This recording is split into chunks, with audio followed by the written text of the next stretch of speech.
Hello students, welcome to Paragon Classes. Class 12th के आज के लेक्चर में हम गॉस थ्योरम के एप्लीकेशंस को आगे कंटिन्यू करेंगे। और जो हमारा एक एप्लीकेशन ऑलरेडी चल रहा था, उस एप्लीकेशन का लास्ट पोर्शन आपको दिखाते हैं। उस पोर्शन को बच्चों को एक बार ट्राई करने के लिए कहा गया था। जिन बच्चों ने टाइमली ये लेक्चर देख लिया है उन्होंने ट्राई किया और मुझे उसका सॉल्यूशन भेजा था। काफी बच्चों का आंसर सही है। थोड़े बहुत जो चेंजेस अगर आपके उसमें दिखते हैं तो आप यहां से उसको एक बार, हम एक्सप्लेनेशन दे रहे हैं तो उसको देखेंगे। तो मैं यहां करके दिखाता हूं आपको कि वो थर्ड पार्ट क्या था, तो आप उससे अपने सॉल्यूशन को मैच भी कर सकते हैं। तो आइए चलते हैं लास्ट टर्न पर जो एप्लीकेशन हमने स्टार्ट किया था उसके थर्ड पार्ट पर। तो ये आपके सामने वो एप्लीकेशन है जिसका हम थर्ड पार्ट आपको आज एक्सप्लेन करने वाले हैं। सबसे पहले अगले एप्लीकेशन पर जाने से पहले,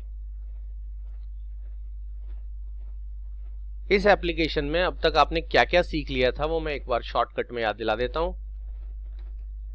ये जो आपको दिखाई दे रहा है ये एक सॉलिड स्फेयर है और इस सॉलिड स्फेयर का सेंटर है O, रेडियस है कैपिटल R, और इस सॉलिड स्फेयर के एंटायर वॉल्यूम पर टोटल चार्ज Q है, जो कि पूरे वॉल्यूम पर अंदर से बाहर तक, हर तरफ, अंदर भी बाहर भी, सरफेस हर जगह स्प्रेड किया गया है।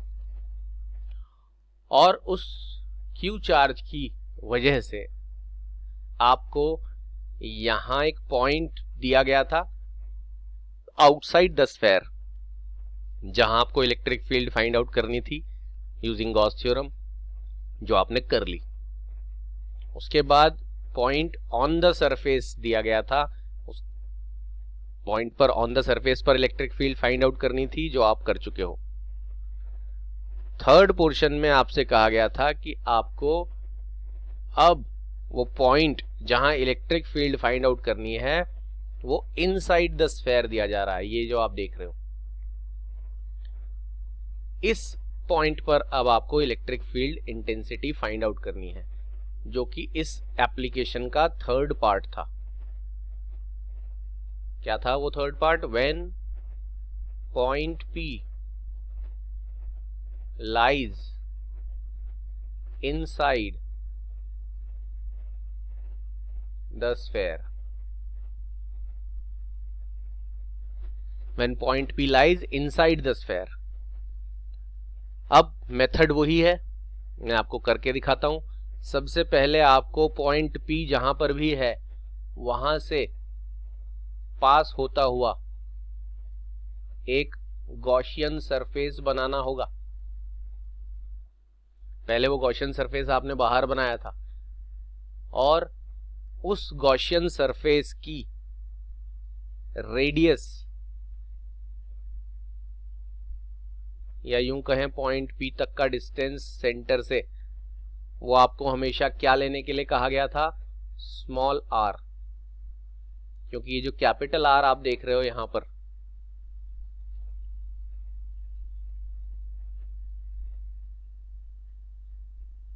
कैपिटल R जो आप देख रहे हो, वो कैपिटल R किसका रेडियस है?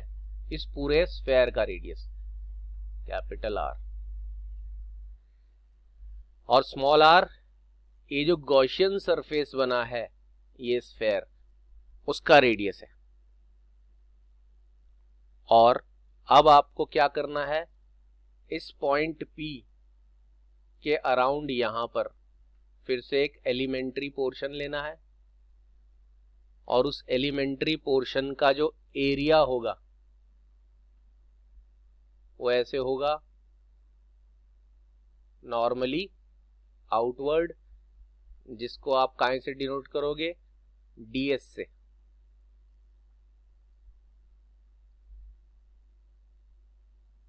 सब कुछ वैसा ही है सिवाय एक चीज के फर्क के। आपने लास्ट टर्न पर पिछले वीडियो में जाकर देखेंगे तो पिछले लेक्चर में बताया गया, यहाँ पर बड़ा सा स्फेयर बनाया था और उस स्फेयर पर एक छोटा एलिमेंट्री पोर्शन लिया था जिसका फ्लक्स निकाल के फिर इंटीग्रेट किया था। वही काम आपको ये अंदर भी करना है। तो आपने क्या किया, जहां पॉइंट पी था वहां से एक गॉसियन सरफेस बना दिया और उस पॉइंट पी पर गॉसियन सरफेस जो बनाया वो एक स्फेयर है जिसका रेडियस स्मॉल r है, और उस गॉसियन सरफेस पर एक एलिमेंट्री पोर्शन लिया जिसका एरिया वेक्टर ds है, और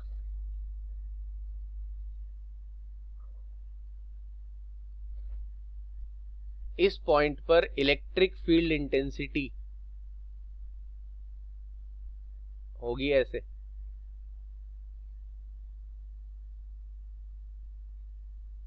रेड वाले एरो से इलेक्ट्रिक फील्ड इंटेंसिटी को शो किया गया और ग्रीन वाले एरो से एरिया वेक्टर को शो किया गया है।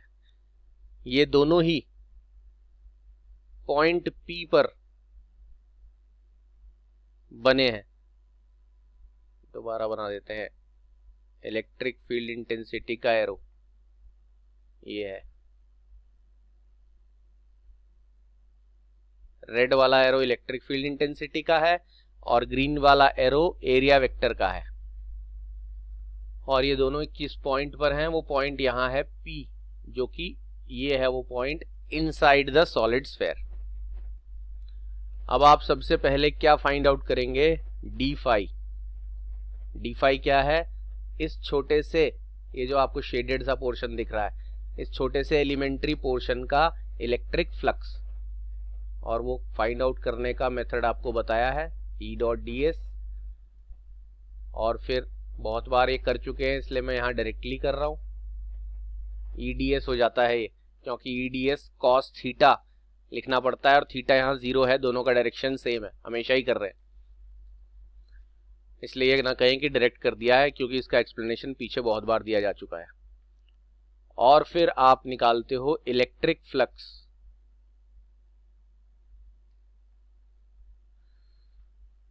Of complete surface. ये जो पूरा ब्लू कलर से सरफेस बनाया है, इस पूरे का इलेक्ट्रिक फ्लक्स कैसे निकलेगा, phi is equal to integration of EDS, और इसको हम फर्स्ट इक्वेशन लिखते थे। और उसके बाद हम क्या करते थे, अकॉर्डिंग टू गॉस थ्योरम,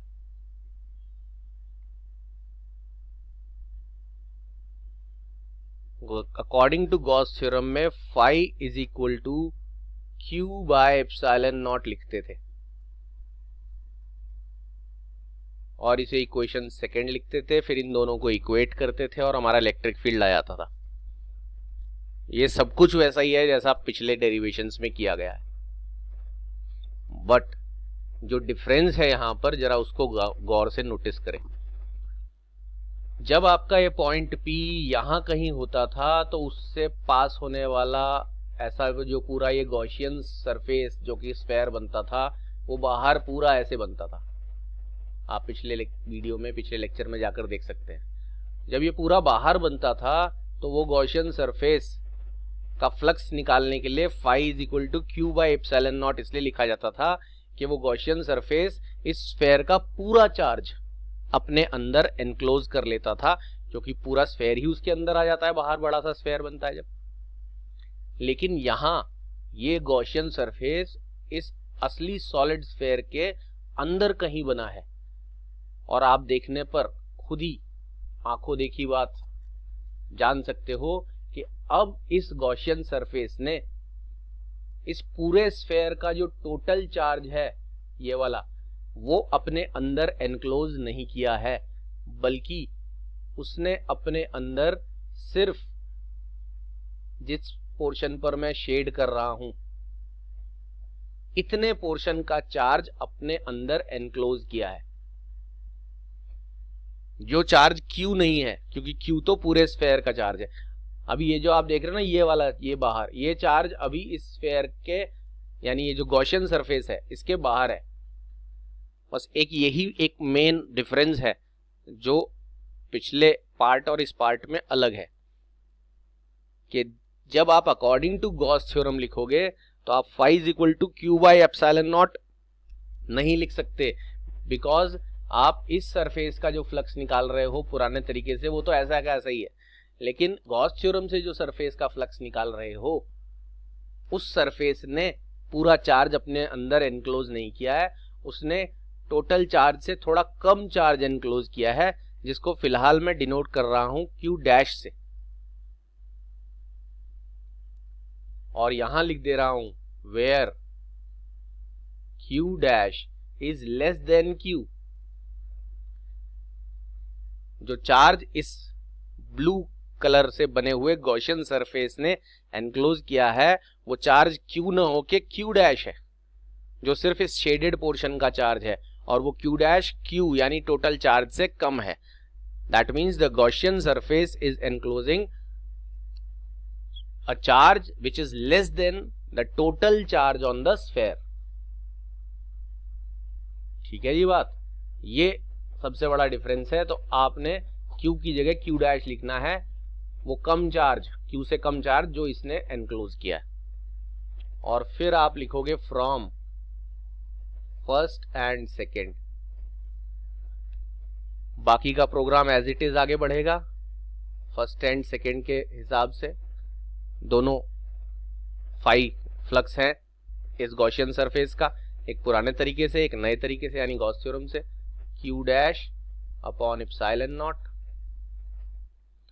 और फिर E हमेशा की तरह इंटीग्रेशन साइन से बाहर आ जाएगा, इसका रीजन भी आपको बहुत बार बताया जा चुका है, और Q dash upon epsilon not,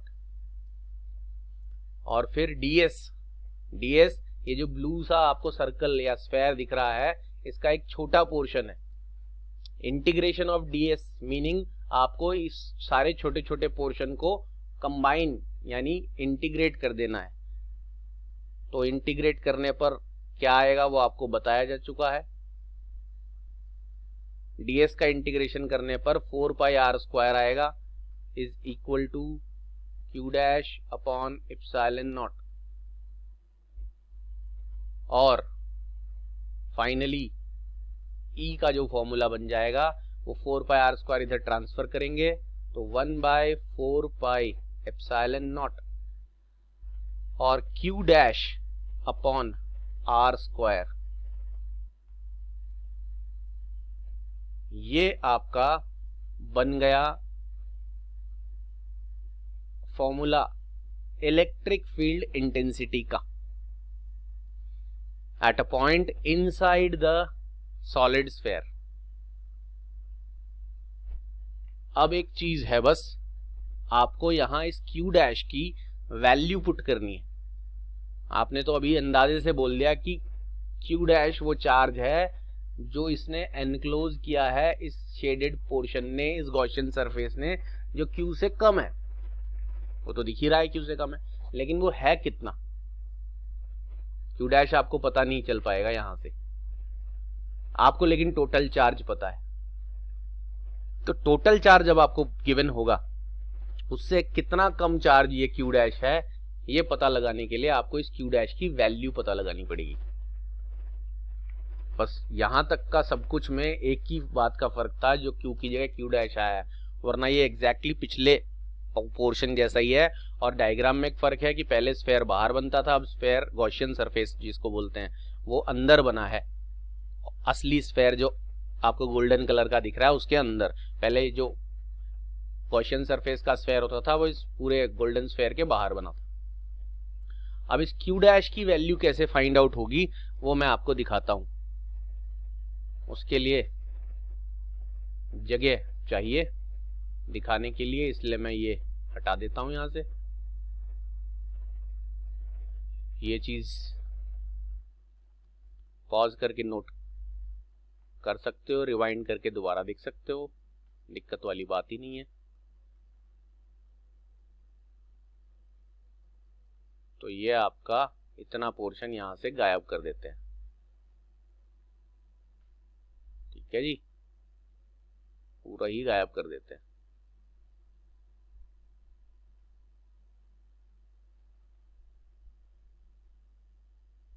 लो जी, पूरा गायब हो गया।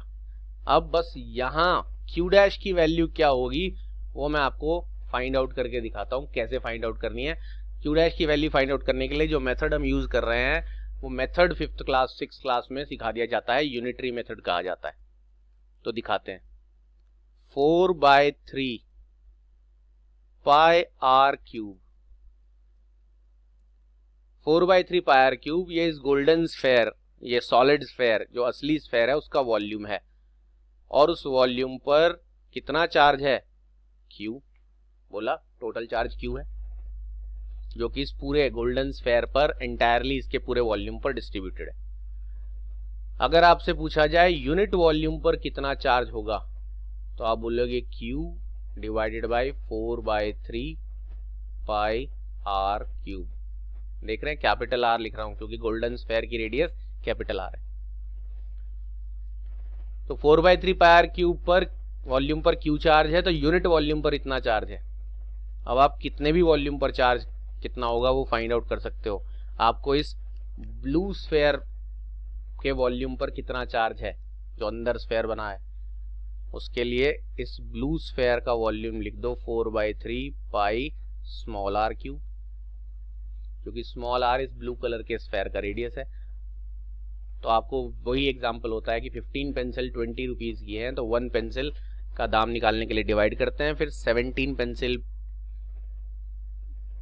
30 पेंसिल 50 पेंसिल कितने भी निकालने हैं उससे मल्टीप्लाई कर देते हैं। तो 4/3 पाई आर क्यूब, ये तो पहले से ही है, ऊपर से ऐसे लिखा, इतने पर कितना चार्ज होगा उसके लिए इतने वॉल्यूम को इससे मल्टीप्लाई कर दिया। यूनिटरी मेथड इसे इसलिए कहते हैं कि कोई भी क्वांटिटी के वैल्यू दी गई हो तो यूनिट का वैल्यू निकालकर जितने पे निकालना है उससे मल्टीप्लाई कर दो। बिल्कुल एग्जैक्ट वही एग्जाम्पल है मैंने बताया, जो 15 पेंसिल अगर 20 रुपीज की हैं तो 1 पेंसिल का दाम निकाल के फिर कितनी भी पेंसिल का दाम आप निकाल सकते हो। तो यहाँ पर 4/3 पाई आर क्यूब पर अगर क्यू चार्ज है तो यूनिट वॉल्यूम पर इतना चार्ज है, तो छोटा जो स्फेयर है उसके वॉल्यूम से मल्टीप्लाई कर दें तो छोटे स्फेयर का चार्ज आ जाएगा। 4/3 पाई से 4/3 पाई कैंसिल हो जाएगा, आपके पास बचेगा Q small R cube upon capital R cube, और यही किसकी वैल्यू है, क्यू डैश की, क्योंकि आपने इस गोले ये जो छोटा वाला अंदर स्फेयर है इसका चार्ज निकाला है, जिस चार्ज को आपने कहां से डिनोट किया था, क्यू से नहीं, क्यू डैश से, जो क्यू से कम था। ये जो बॉक्स में वैल्यू आई है ये क्यू डैश की वैल्यू है। बस आपने क्या करना है, यहाँ पर क्यू डैश की जगह आपको ये वैल्यू पुट कर देनी है। तो आपका जो आंसर बनेगा वो यहाँ लिख रहा हूँ, E is equal to 1/4 pi epsilon naught, 1/4 pi epsilon naught तो एज इट इज रख दिया, और क्यू डैश की जगह आपने रखा Q R cube upon capital R cube. ये क्यू डैश की जगह ज्यों का त्यों उठाकर रख दिया, और नीचे यहाँ पर एक आर स्क्वायर और है, वो तो अपनी जगह पर आएगा ही। ये जो Q R cube upon capital R cube लिखा है ये क्यू डैश की जगह आपने वैल्यू पुट किया। अब जो कैंसिल हो रहा है वो एक ये इससे पूरे से, तो आपके पास इलेक्ट्रिक फील्ड इंटेंसिटी का जो आंसर आएगा 1/4 pi epsilon naught capital Q into small R upon capital R cube.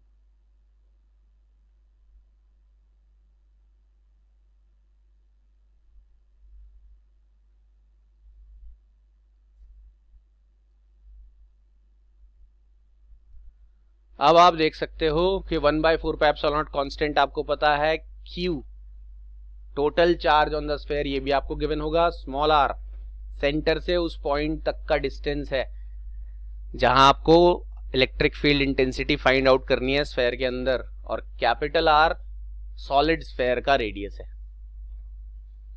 तो ये आपका फाइनल आंसर बनता है थर्ड पार्ट, ये थर्ड एप्लीकेशन के थर्ड पार्ट का। तो अब आपने सॉलिड स्फीयर के आउटसाइड, ऑन द सरफेस और इनसाइड तीनों जगह पर electric field intensity find out करना सीख लिया। अब इस चैप्टर में सिर्फ 2 एप्लीकेशंस बाकी बचते हैं, जिनमें से एक और एप्लीकेशन आज की क्लास में हम कवर अप कर सकते हैं। तो अब आपको ले चलते हैं उस अगले एप्लीकेशन की तरफ।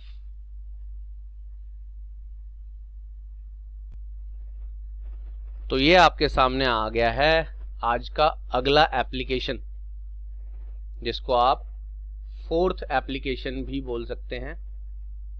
अब तक आपने 3 एप्लीकेशन कर लिए हैं। एक वायर, यूनिफॉर्मली चार्ज वायर की वजह से electric field intensity find out करना यूजिंग गॉस थ्योरम। सेकंड किया था आपने हॉलो स्फेयर, स्फेरिकल शेल भी बोलते थे, उसकी वजह से इलेक्ट्रिक फील्ड फाइंड आउट करना। थर्ड आपने सॉलिड स्फेयर की वजह से इलेक्ट्रिक फील्ड फाइंड आउट किया है। और 4th एप्लीकेशन आप कर रहे हो to derive Coulomb's law using Gauss theorem. अब ये बात तो बच्चों को याद दिलाने की नहीं है, फिर भी मुझे तसल्ली ना हो पाएगी अगर मैं याद ना दिलाऊं कि कूलम्स लॉ में आपको 2 पॉइंट साइज के चार्जेस के बीच की फोर्स निकालने का फॉर्मूला सिखाया था।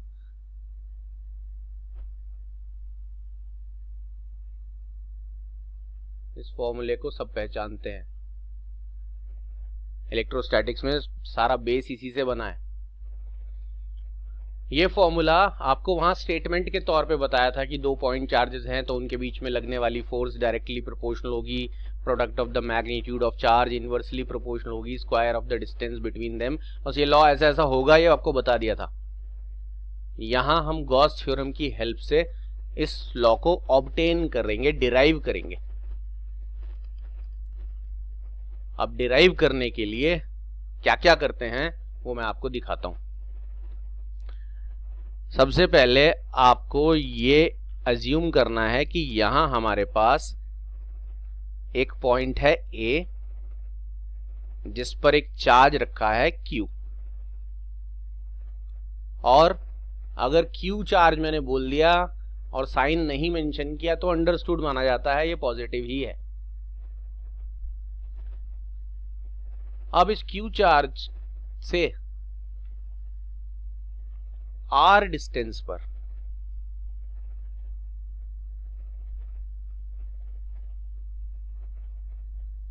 यह है R डिस्टेंस,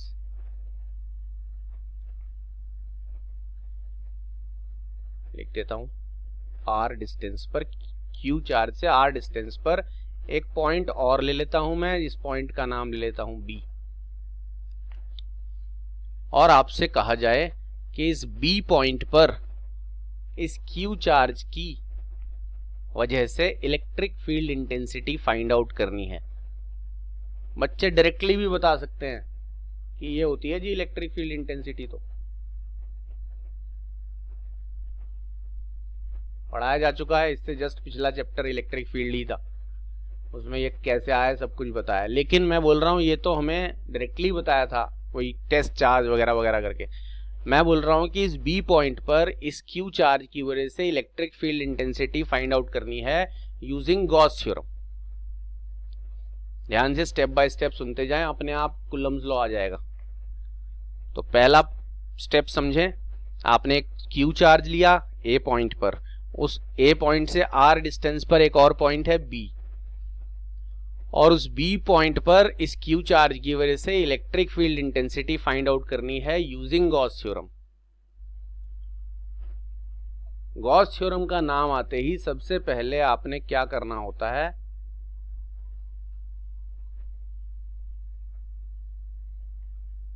आपने जो भी चार्ज दिया गया होता है उसे एनक्लोज कर लेना होता है। एनक्लोज मतलब बंद। तो मैंने ये ग्रीन कलर का डॉटेड ये जो सामने बनाया है वो एक स्फेयर है, और उस स्फेयर ने इस Q चार्ज को अपने अंदर एनक्लोज यानी बंद कर लिया है, और उस स्फेयर का रेडियस ऑटोमेटिकली स्मॉल r बन गया है, देख ही रहे हो आप। और ये स्फेयर गॉसियन सरफेस कहलाता है, ये भी आपको बताया है।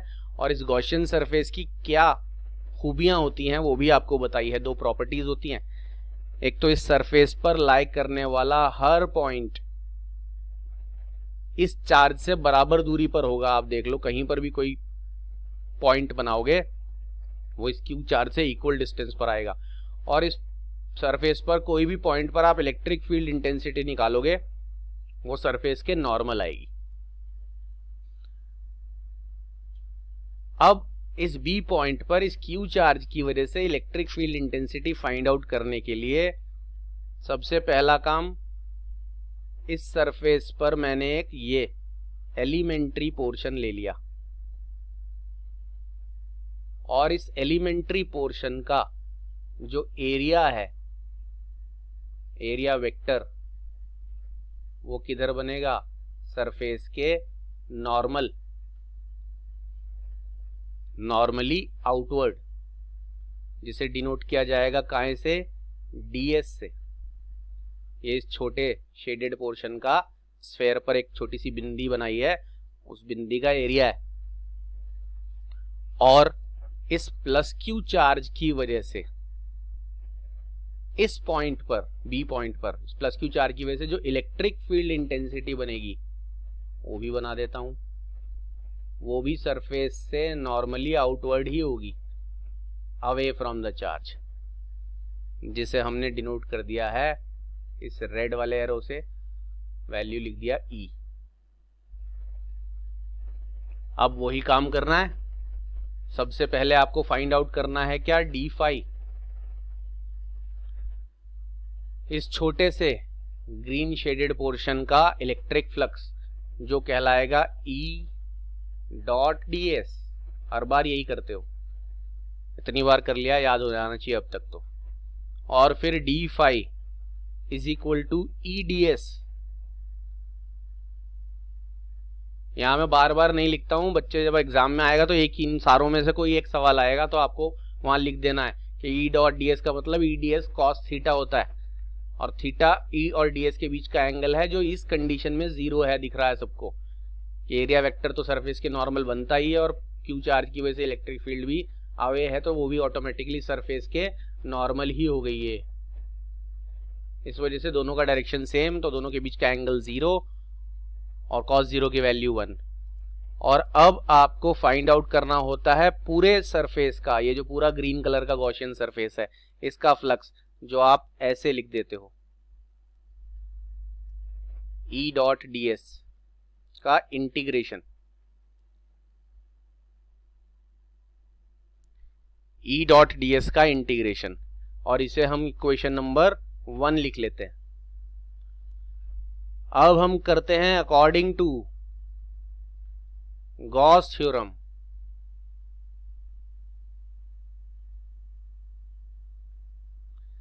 According to Gauss theorem flux कैसे निकालते हैं, Q upon epsilon naught. Q charge है जो इस स्फेयर ने, जो गॉसियन स्फेयर आपको दिखाया है सरफेस इमेजिनरी, उसने एनक्लोज किया है अपने अंदर। जो बात मैंने कही थी वो प्रूव हुई है। मैंने बोला था कि सारे एप्लीकेशंस में आपको एक ही काम करना होगा, सारे एप्लीकेशन में एक ही काम कर रहे हैं, जो भी चार्ज दिया जाता है उसे लपेट देते हैं, यानी एनक्लोज कर देते हैं किसी सरफेस के अंदर, फिर उस पर छोटा एलिमेंट्री पोर्शन लेते हैं, फिर उसका फ्लक्स निकालते हैं, फिर उसे इंटीग्रेट करके पूरे सरफेस का फ्लक्स निकालते हैं, और फिर गॉस थ्योरम से उसी सरफेस का फ्लक्स बताते हैं Q बाय एप्सिलॉन नॉट। और फिर अगली लाइन में क्या लिखते हैं, फ्रॉम फर्स्ट एंड सेकेंड, दोनों इक्वेशन के मुताबिक दोनों एक ही सरफेस का फ्लक्स है, दो अलग अलग मेथड से, तो इनको इक्वेट कर लेते हैं। E.ds is equal to Q upon epsilon naught. दोनों का लेफ्ट हैंड साइड सेम है तो राइट हैंड साइड भी सेम रख लेते हैं। अब E को इंटीग्रेशन साइन से बाहर निकाल लिया जाता है, रीजन बताया, गॉसियन सरफेस ही ऐसा बनाया है कि यहाँ ये पॉइंट यहाँ कहीं पर भी लोगे इस क्यू चार्ज से बराबर दूरी पर आएगा, और इसी वजह से हर जगह इलेक्ट्रिक फील्ड इंटेंसिटी सेम होगी, यानी कांस्टेंट होगी। और कांस्टेंट को इंटीग्रेशन साइन से बाहर निकालने का फैशन है, रिवाज है, रूल है कहना चाहिए। ds का इंटीग्रेशन, ds इस, ये जो ग्रीन कलर का स्फेयर है, इस पर एक छोटा टुकड़ा है, और उसका इंटीग्रेशन का मतलब आपको इन सारे छोटे छोटे टुकड़ों को कंबाइन करना है।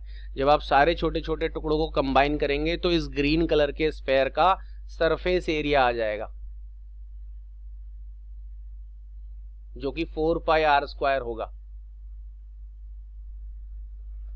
और फिर आपके पास आ जाएगी इलेक्ट्रिक फील्ड इंटेंसिटी की वैल्यू 1/4πε0 Q/r²। यही होती है इलेक्ट्रिक फील्ड इंटेंसिटी, जो आप टेस्ट चार्ज वेस्ट चार्ज से पिछले चैप्टर में निकालते आए थे, अब आपने गॉस थ्योरम से निकाल दिया। अब ये पूरी कहानी करने के बाद हम तो बोल रहे थे कि हमें कूलम्स लॉ डिराइव करना है यूजिंग गॉस थ्योरम। एप्लीकेशन का नाम आप देख ही रहे हो ऊपर। लेकिन आपने कर दिया है क्या? कूलम्स लॉ नहीं डिराइव किया, आपने तो इस क्यू चार्ज की वजह से इस पॉइंट बी पर इलेक्ट्रिक फील्ड इंटेंसिटी निकाल दी। कोई बात नहीं, अभी बताते हैं क्या करना है। अगर यहां ये चार्ज Q1 Q ना लेके Q1 लिया जाता, इसका नाम Q के बजाय Q1 होता, तो इस इलेक्ट्रिक फील्ड इंटेंसिटी की वैल्यू में यहां चार्ज Q ना होता, यहां पर क्या हो जाता? Q1। जहां जहां Q है वहां वहां Q1 हो जाता। जो भी चार्ज का सिंबल है वही लिखना पड़ेगा। यहाँ टोटल चार्ज एनक्लोज Q था तो हमने Q लिख दिया था। अब इस स्फेयर के अंदर चार्ज Q के बजाय Q1 है तो हमने Q1 लिख दिया। ये इलेक्ट्रिक फील्ड इंटेंसिटी आ गई जब Q के बजाय Q1 चार्ज एनक्लोज था। बाकी सब कुछ वैसा का वैसा ही है। मैंने क्यों कहा कि इस चार्ज को हम Q1 कहते हैं? क्योंकि हम सपोज कर रहे हैं B पॉइंट पर, पहले कुछ नहीं रखा था, अब B पॉइंट पर एक चार्ज है जिसका नाम है Q2। B पॉइंट जहां इलेक्ट्रिक फील्ड इंटेंसिटी E हो रही है Q1 चार्ज की वजह से, जिसकी वैल्यू इतनी है, वहां एक चार्ज है Q2। तो आपको एक बताया गया था फॉर्मूला। वो फॉर्मूला क्या था? फॉर्मूला था ये, F = QE। F = QE बोला था फॉर्मूला। और ये फॉर्मूला आपको इलेक्ट्रिक फील्ड इंटेंसिटी में पढ़ाया था। ये फॉर्मूला आपने डाइपोल को जब इलेक्ट्रिक फील्ड में रखते हैं तो डाइपोल के दोनों चार्जेस पर कितनी फोर्स लगती है उसमें भी यूज किया था कि if a charge Q is placed in an electric field E, एक ऐसी जगह जहां पहले से इलेक्ट्रिक फील्ड लग रही हो, अगर वहां कोई चार्ज Q प्लेस किया जाता है तो उस Q चार्ज पर हमेशा फोर्स लगती है। अब आपने जो चार्ज प्लेस किया है वो Q नहीं, कितना है? Q2। तो जो फोर्स लगेगी वो कितनी लगेगी? Q2 ही लगेगी। E वहां की इलेक्ट्रिक फील्ड है और आपने जो चार्ज प्लेस किया है वो Q2 है, तो फोर्स लगेगी Q2E। और E का वैल्यू आपने यहां पहले ही फाइंड आउट कर लिया है, तो आपकी जो फोर्स हो गई वो आप E का वैल्यू रखोगे 1/4πε0 और Q1 और r², और साथ में यहां Q2 भी है। और आप देख सकते हो ये वही फॉर्मूला बन गया है जो हमने ऊपर लिखा है, ये देख रहे हैं, बिल्कुल सेम। और ये फॉर्मूला कूलम्स लॉ में पढ़ाया जा चुका है, बस डिराइव नहीं कराया था वहां पर। और डिराइव इस फॉर्मूले को करने के लिए हमने क्या कॉन्सेप्ट अप्लाई किया है, एक बार पूरे को कहानी को सम अप करते हैं। आपने यहां A पॉइंट पर कोई चार्ज लिया पहले अकेला, इसलिए हमने उसे Q लिख दिया था क्योंकि अकेला है। दो होते हैं तो एक को Q1 Q2 मानते हैं। तो जो अकेला चार्ज आपने यहां लिया उसकी वजह से आपने एक B पॉइंट पर पहले इलेक्ट्रिक फील्ड इंटेंसिटी निकाली यूजिंग गॉस थ्योरम। और वो कहानी बहुत बार हो चुकी है, इसलिए वो कहानी में नहीं जाते कि पूरे को सरफेस के अंदर बंद किया, छोटा टुकड़ा लिया, उसका फ्लक्स निकाला, फिर इंटीग्रेशन किया, फिर गॉस थ्योरम। और शॉर्टकट में कह लो कि आपने एक चार्ज A पर रखा, Q या Q1 जो भी, और उसकी वजह से B पॉइंट पर पहले electric field intensity find out कर ली। और फिर वहां की electric field intensity find out करने के बाद आपने बोला कि जहां ये इलेक्ट्रिक फील्ड इंटेंसिटी है वहां अगर कोई दूसरा चार्ज रखा जाए तो वो दूसरा चार्ज एक फोर्स एक्सपीरियंस करेगा, और वो फोर्स जो उसने एक्सपीरियंस करी वो कहलाएगी Q2E, क्योंकि वो चार्ज पहले वाले को आपने Q1 बोल दिया और दूसरे वाले को क्या बोल दिया, Q2। तो Q1 की वजह से इलेक्ट्रिक फील्ड है और Q2 उस इलेक्ट्रिक फील्ड में रखा है, तो force experienced bye Q2 is Q2E। E आपने यहां से नीचे से ए यहां से चिपका दिया, तो आपके पास जो फॉर्मूला बना वो कूलम्स लॉ का फॉर्मूला है कि दोनों चार्ज एक दूसरे पर कितनी फोर्स लगाते हैं। ये काफी इंपॉर्टेंट डेरिवेशन होता है बोर्ड के एग्जाम के लिए। मैंने बोला था इस चैप्टर से जो थ्योरी का क्वेश्चन आ सकता है वो आ सकता है या तो state and prove Gauss theorem, या फिर गॉस थ्योरम के जितने भी एप्लीकेशंस आपको पढ़ाए जाएंगे, 5 कुल मिला के एप्लीकेशंस हैं, उन 5 एप्लीकेशंस में से कोई एक आ सकता है, जिनमें से ये भी एक है जो कि गॉस थ्योरम से कूलम लॉ डिराइव करने का। तो ये तो खैर चांस की बात होती है कि एप्लीकेशन में से कौन सा आए या state and prove Gauss theorem आए, लेकिन आपको करने तो सारे ही हैं और मैंने सारे अच्छी तरह आपको समझा दिए हैं। सब में एक ही प्रिंसिपल अप्लाई हो रहा है, बार बार मैंने पहले ही बताया था। तो आप उस कॉन्सेप्ट को पकड़ लो तो आपको सारे अलग अलग याद नहीं करने पड़ेंगे। हर डेरिवेशन का एक की पॉइंट होता है जिसको पकड़ लेना चाहिए, और आपको ये ओरल प्रैक्टिस करनी चाहिए कि बोल के आप समझा सको कि हाँ जब ये डेरिवेशन आएगा तो हम कैसे करेंगे। लिखने से पहले अगर आप इसको ओरली एक्सप्लेन कर सकते हो कि हम एक चार्ज रखेंगे, उसके चारों तरफ फिर स्फेयर बनाएंगे, फिर उसका में छोटा पोर्शन लेंगे, फिर उसकी इलेक्ट्रिक फ्लक्स निकालेंगे, फिर इलेक्ट्रिक फील्ड निकालेंगे, फिर उस पर दूसरा चार्ज रख के उस पर फोर्स निकालेंगे, तो हमारा कूलम्स लॉ बन जाएगा। ऐसा एक्सप्लेनेशन जब आपको माइंड में याद रहेगा फिर आपको बार बार लिख लिख के याद करने की जरूरत नहीं पड़ेगी। तो इस डेरिवेशन के साथ हम आज ही क्लास को यहीं पर वाइंड अप करते हैं। अब बस 5th एप्लीकेशन जो कि काफी अच्छा बड़ा सा एप्लीकेशन है, उस एप्लीकेशन के साथ हम फिनिश कर देंगे आपका ये चैप्टर जिसका नाम है गॉस थ्योरम। तब तक आप इसको रिवाइज करें, प्रैक्टिस करें। मुलाकात होगी नेक्स्ट क्लास में, तब तक के लिए good bye and take care.